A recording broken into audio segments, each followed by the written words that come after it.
नन्हे कंधों पर जब काम का बोझ न होगा। प्यास से फटते होठ और जब भूख का बोध न होगा। नन्हे नन्हे कंधों पर जब काम का बोझ न होगा। प्यास से फटते होठ और जब भूख का बोध न होगा। अरमान भरे ये टूटे दिल, दिन रात थकन ना होगी। है दोस्त बता कर जा मुझको कब ऐसी सुबह होगी। है दोस्त बता कर जा मुझको कब ऐसी सुबह होगी। कब ऐसी सुबह होगी। कब ऐसी सुबह होगी। कब ऐसी सुबह होगी। अब ऐसी ही सुबह होगी। बच्चे जो देश का भविष्य हैं, बच्चे जो हमारे आने वाले कल की उम्मीदें हैं, लेकिन आज बहुत से बच्चों का बचपन कहीं गुम हो गया है। जिस उम्र में उन्हें खेलना चाहिए, जिस उम्र में उन्हें पढ़ना चाहिए, उस उम्र में उन्हें ढाबों और दुकानों पर काम करना पड़ रहा है। कारखानों के घुप अंधेरों और कूड़े के ढेर में आजीविका तलाशते इन बच्चों का बचपन कहीं खो गया है, या फिर लोगों के जूते चमकाते हुए धुंधला हो रहा है उनका भविष्य। अब ऐसी ही सुबह होगी। इस धारावाहिक के जरिए हम बाल श्रम उन्मूलन की दिशा में एक और कदम आगे बढ़ा रहे हैं। हमारी आज की कड़ी है मुनि। आलेख, गीत एवं प्रस्तुति है अमिताभ वर्मा की और निर्देशक हैं डॉक्टर अशोक कुमार शुक्ल। तो सुनते हैं आज की कड़ी मुनि।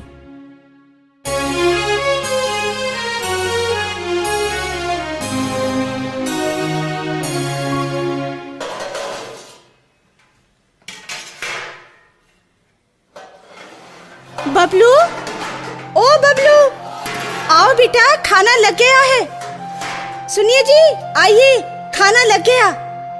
अरे अब तुम लोग आओगे भी या खाना ऐसे ही ठंडा होता रहेगा?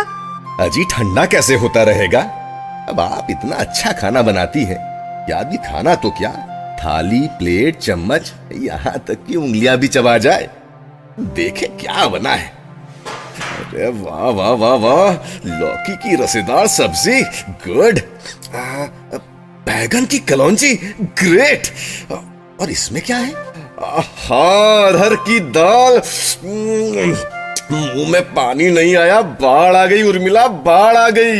हटिए जी, मूंग की दाल और अरहर की दाल में फर्क तो जानते नहीं और तारीफ के पुल बांधे जा रहे हैं।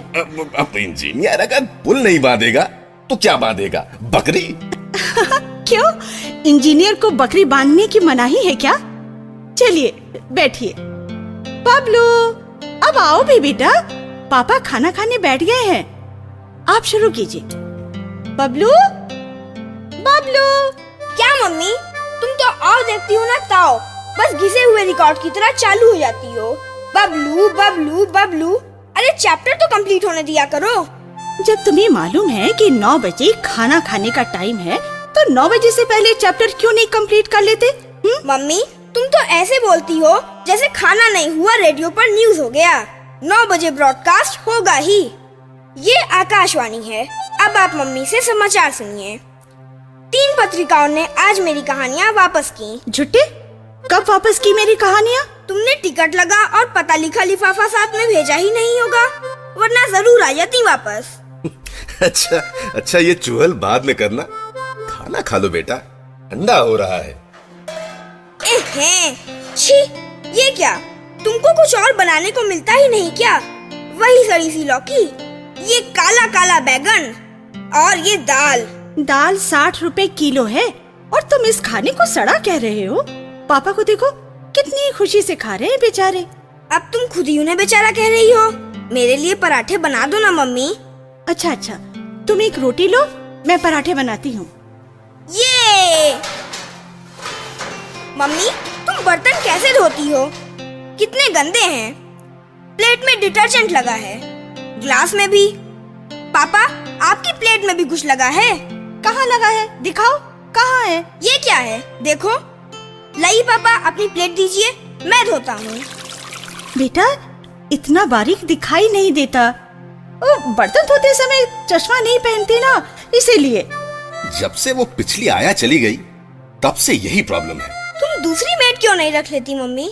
मेड मिलेगी तब तो रखूंगी। ये लो पराठे। लाओ दो। मेड मिलेगी क्यों नहीं, लेकिन तुम रखना ही नहीं चाहती।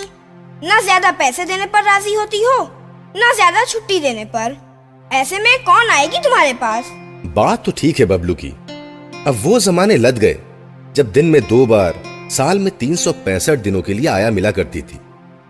तुम ऐसा क्यों नहीं करती? आसपास के घरों में देखो, उनकी आया से बात करो। हाँ, ताक झाक करने की आदत तुम्हारी कब काम आएगी? क्या क्या क्या? ताक झांक मैं करती हूँ या तुम? बता दूं? हाँ, बता दूं पापा को कल क्या कर रहे थे? बस बात ही करो तुम, पराठे मत दो। अच्छा जी, पोल खुलने का डर हुआ तो पराठे याद आने लगे। लाती हूँ पराठे। उफ, कितना बोरिंग काम है ये पड़ोसियों के दरवाजे ताकना। लेकिन आया रखनी है तो ये भी करके देख लेते हैं। बबलू के रोज रोज के ताने कौन सहेगा? लेकिन कोई नजर भी तो आए। वो निकली एक आया शर्मा जी के गेट से। हाँ, जरा पास आए तो पूछती हूँ। हाँ, ये आई पास। धत तेरे की, ये तो उनकी बरेली वाली बहन है। ये अरे एक आया उधर से आ रही है। बबलू ठीक कहता था, ताक झांक करने के अपने अलग फायदे हैं। ये लो, वो आया तो वहीं से मुड़ गई। अरे, ये घोष साहब की छत पर बच्ची कौन है? उनके तो कोई बच्चा नहीं, कपड़े फैला रही है। जरूर ये उनकी आया की लड़की है। लेकिन उनके घर तो कोई आया नहीं। दोनों मियाँ बीवी सुबह काम पर चले जाते हैं और शाम को लौटते हैं। चलो पूछ कर देखती हूँ। ए लड़की, ए लड़की, कमाल है, सुनती ही नहीं। अच्छा हाँ, वहां पर अपनी छत घोष साहब की छत के पास है, वहां जाकर बोलती हूँ। ए लड़की, अरे इधर उधर क्या ताक रही है? इधर देख। बहुत डरी हुई लगती है। चोर वोर है क्या? लेकिन चोर होते तो कपड़े क्यों फैलाते? उल्टा उन्हें समेट कर रफू चक्कर नहीं हो जाती। ए लड़की, इतनी देर से पुकार रही हूँ, सुनती क्यों नहीं? क्या कर रही है यहाँ? क्या नाम है तेरा? मोनी। यहाँ क्या कर रही है? काम। माँ कहाँ है तेरी? अरे इधर उधर क्या ताक रही है? जवाब दे। त्रिपुरा में है माँ। क्या? तेरी माँ त्रिपुरा में है? हाँ। तो तू यहाँ किसके साथ है? अकेले। अच्छा मैं जाती हूँ। अरे रे, जाती कहाँ है?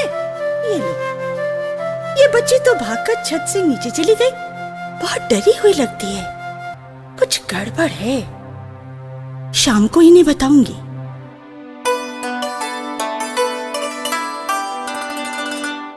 कल भी कोई आया नहीं मिली, आज भी नहीं। देखिए, घोष साहब की छत पर वो लड़की फिर दिखती है या नहीं। इन्होंने तो उसकी बात रिकॉर्ड करने को कहा है।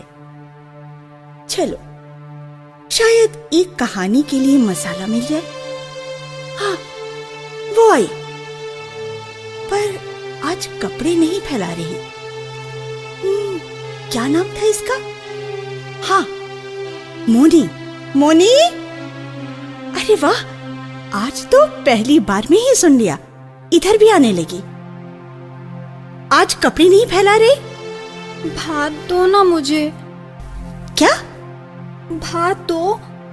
हे भगवान, अब इसे भात कैसे दूं? थाली गंदी हो जाएगी। भात दो ना माँ। हाँ, बेचारी बहुत भूखी लगती है। हाँ, किसी टूटी प्लेट में दे देती हूँ इसे खाना। ठहर, लाती हूँ। जल्दी, बाबू आ जाएगा। बाबू? कौन बाबू? ये इतनी डरी हुई क्यों है? और ये बाबू कौन है? ये ले भात। अरे अरे, ये तो मुट्ठी भर भर का सूखा भात खाने लगी। ठीक से खा। बाप रे, ये तो ऐसे खा रही है जैसे जन्मों से भूखी हो। ये लो, खाना खत्म हुआ नहीं कि फिर भाग गई। जूठी प्लेट मेरी धोने के लिए छोड़ गई महारानी। क्यों मम्मी, पिछले 15 दिनों से गुमसुम हो? बेटा, मम्मी एक स्टोरी पर काम कर रही हैं। हाँ, और कहानी पूरी होने को भी आ गई। बस अंत बाकी है। मैंने बताया था ना, मोनी कैसे हमेशा डरी डरी से रहती थी। डरी और भूखी, खाने पर झपट्टा मारते समय भी चारों तरफ नजर दौड़ाए रखती, जैसे कोई खतरा हमेशा उसके सर पर मंडराता था।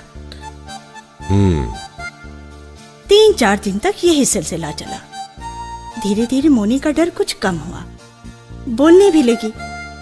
उसने बताया उसके माँ बाप त्रिपुरा में रहते हैं। परिवार में भाई बहन सब हैं, गरीब हैं, सो सबको कमाना पड़ता है। फिर जल्दी बताओ ना मम्मी, मोनी घोष अंकल के वहाँ कैसे आ गई? मोनी पहले कहीं और काम करती थी बेटा। बोलती है साहब के घर में बड़े बड़े लोग आते थे। मम्मी, मोनी गरीब है ना, इसलिए उसे सब आदमी तो बड़े ही लगेंगे। हाँ, ये बात भी है। फिर उस समय मोनी और भी छोटी थी, कोई 9 साल की रही होगी।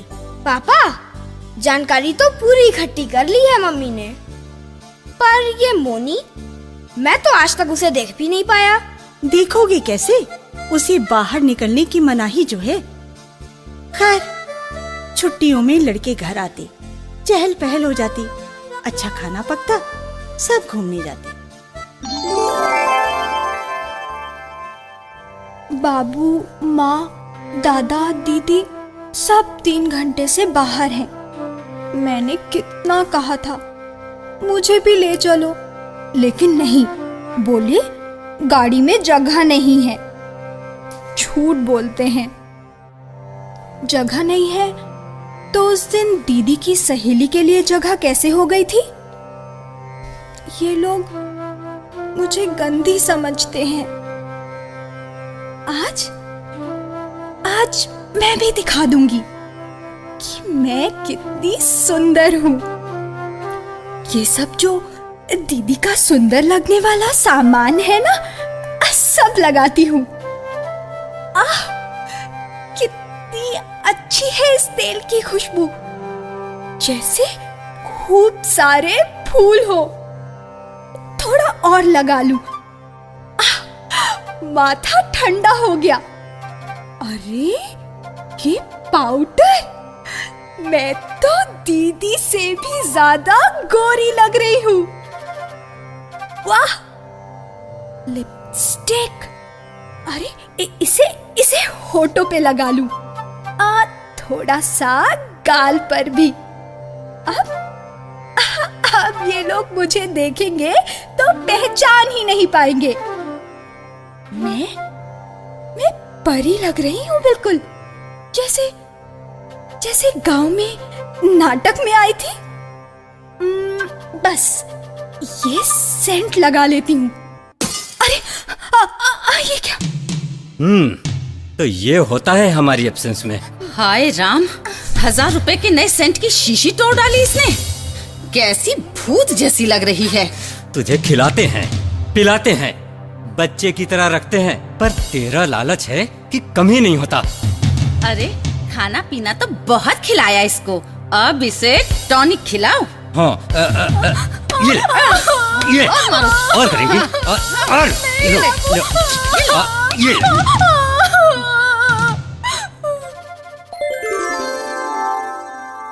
क्या वो विरोध नहीं कर पाती थी इन बातों का मम्मी? बाकी नौकर बड़े थे, अपनी बात कह पाते होंगे, लेकिन 10 साल की मोनी के लिए छुट्टी तो एक सपना था। झाड़ू पोछा, कपड़ा धोना, बर्तन मांजना, उसके जिम्मे कोई भी काम अड़ा दिया जाता। जिस उम्र में बच्चे खुद को भी नहीं संभाल पाते, बेचारी मोनी को भारी काम संभालने पड़ते और काम करते समय उसे अक्सर चोट लग जाती। आंटी जी, आज बर्तन नहीं धो पाएंगे, पाँव जल गया है। अरे बहाने मत बना निगोड़ी, बर्तन पाँव से धोती है कि हाथ से? आए दिन कोई ना कोई नखरा लगा ही रहता है इसका। चल काम कर। अले अले अले अले, क्या हो गया मेरे प्याले टॉमी बाबा को? देखे तो, अरे हाय राम, ये चोट कैसे लग गई? सुनो जी, देखो ना कितनी जोर की चोट लगी है अपने टॉमी को। क्या हो गया? देखे तो, अरे अरे ये तो जल गया है। कैसे जल गया? जरूर इस मोनी ने ही कुछ किया है, तब से जल गई रट रही थी। क्यों री, अब सांप क्यों सूंघ गया तुझे? बोल, क्या किया है तूने टॉमी के साथ? बोल, हाँ बोल ना। मैंने कुछ नहीं किया, वो अपने आप ही जल गया। अपने आप ही जल गया? अपने आप ही जल गया माने? सच सच बोल, कैसे जलाया तूने टॉमी को? मैंने कुछ नहीं किया, छत पर सुरेश भैया पत्ते जला रहे थे, लपट ज्यादा तेज हो गई तो भैया डर गए, मुझे बोले पत्ते हटाओ और खुद भाग गए। मैंने पत्ते उठाए पर वो सुलग रहे थे, मैं उन्हें ठीक से थाम नहीं पाई थी। हवा की जोर से पत्ते उड़े, कुछ टॉमी की पीठ पर गिरे और कुछ मेरे पाँव पर। पर तुझे तो मैंने नीचे पोछा लगाने को कहा था, तू छत पर कैसे पहुंच गई? हाँ, पोछे का कपड़ा लेने। पोछे का कपड़ा लेने या सुरेश के साथ लसड़ लसड़ करने? जब देखो उसके पीछे पीछे घूमती है। है तो बित्ते भर की, पर लक्षण तो देखो इसके जरा। पोछे का कपड़ा छत पर ही तो रहता है। अच्छा चुप, एक तो गलती करती है, ऊपर से जबान लड़ाती है। मैंने गलती नहीं करी। मैंने गलती नहीं करी। शुरू में तो मोनी को जानवरों की तरह बांध कर रखा जाता कि कहीं भाग ना जाए। पति पत्नी सुबह काम पर चले जाते और शाम को घर लौटते। मोनी सुबह से शाम तक भूखी रहती, उसे बस एक वक्त खाना मिलता। वो सुबह झाड़ू पोछा करती, रात को बर्तन मांजती और दिन भर रस्सी से बंधी पड़ी रहती। पास पड़ोस तक को इसकी खबर भी नहीं मिली। बड़े निर्दयी लोग थे। हाँ, मोनी मानसिक और शारीरिक रूप से टूट चुकी थी। हमेशा डरी, हमेशा थकी, हमेशा भूखी, एक और थपेड़ी के इंतजार में कि अचानक एक दिन उस पर मेरी नजर पड़ गई। क्या? तो हमारे पड़ोसी घोष साहब ही मोनी के साथ ऐसा बुरा बर्ताव करते थे? जी हाँ, मोनी ने पिछले 15 दिनों में धीरे धीरे मुझे सब कुछ बता दिया है और मैंने उसकी सारी बातें टेप भी कर ली हैं। तो चलो छुड़वाएं उसको घोष अंकल के चंगुल से। नहीं बेटे, पहले पुलिस में रिपोर्ट दर्ज करनी चाहिए। लेकिन उर्मिला, तुम्हें गवाही देनी पड़ सकती है। मैं तैयार हूँ। आपकी समझदारी, दिलेरी और ठंडे दिमाग की दाद देनी होगी मिस्टर अजय और मिसेज उर्मिला। आपने अपराधी का पता ही नहीं बताया, उसके खिलाफ पुख्ता सबूत भी दिए। हमने मिस्टर और मिसेज घोष को गिरफ्तार कर लिया है। गिरफ्तार? हाँ बेटा, 14 साल से छोटे बच्चों से घर या दुकान में काम कराना जुर्म है। इसके अपराधी को 2 साल तक की कैद और 20,000 रुपए तक जुर्माना भी हो सकता है। तुम्हारी मम्मी ने एक मिसाल कायम की है। सच पूछिए इंस्पेक्टर साहब, तो ये सब बबलू की वजह से ही हुआ। ना ये मुझे आसपास के घरों में ताक झांक करने को कहता और ना मोनी पर मेरी नजर पड़ती। बेटा, तुम्हारी उम्र में तो ताक झांक करने को माफ किया जा सकता है, लेकिन तुम्हारी मम्मी की उम्र में नहीं। उर्मिला जी, बहाने बनाना छोड़िए और अब ताक झांक बिल्कुल बंद कीजिए। लेकिन ताक झांक किए बिना आया कैसे मिलेगी? आया नहीं चाहिए मम्मी, मैं खुद ही प्लेट धो लूंगा।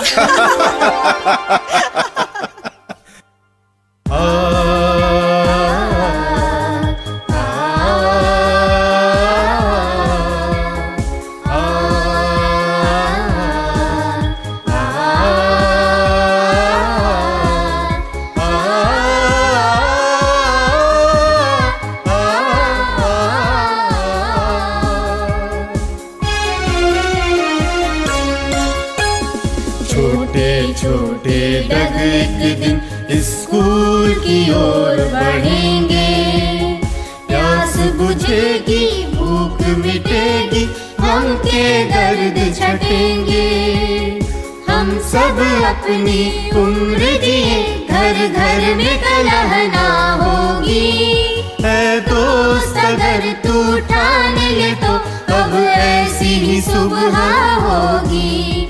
ऐ दोस्त अगर तू ठान ले तो अब ऐसी ही सुबह होगी।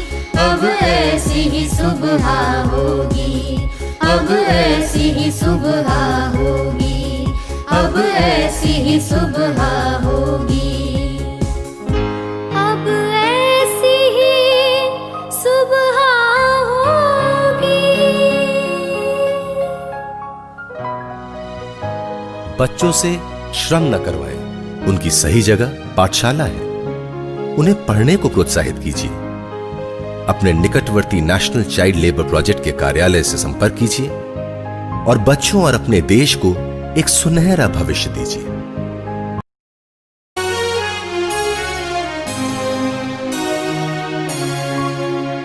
अब ऐसी ही सुबह होगी।